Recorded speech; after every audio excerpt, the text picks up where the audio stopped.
আমাদের নেতার সাথে চিফ উপদেষ্টা মহোদয়ের প্রধান উপদেষ্টা মহোদয়ের যে মিটিং, আমি মনে করি সেই মিটিংয়ের যে আমরা যে ইনফরমেশনটা পাইছি যে ইলেকশনটা একটু এগিয়ে আনবে ফেব্রুয়ারি মাসে, আমি সেটা মনে করি যে এটা অত্যন্ত, যদি হয় তাহলে অত্যন্ত ফলপ্রসূ। 2, দেশের অস্থিতিশীলতা কমে আসবে।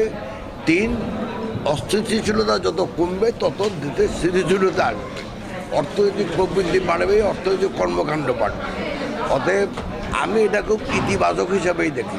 এখন বলেন এই সব কিছুরই তো কেউ কেউ থাকে বিরোধিতা করে, কে কোন উদ্দেশ্যে বিরোধিতা করতেছে, কে নিবন্ধিত দল কে নিবন্ধিত দল না, এগুলো তো আমরা জানি না।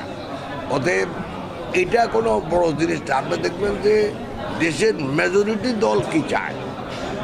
বিএনপি তো একটা দল, হ্যাঁ বড় দল, কিন্তু বিএনপি ছাড়াও তো আরও বাংলাদেশ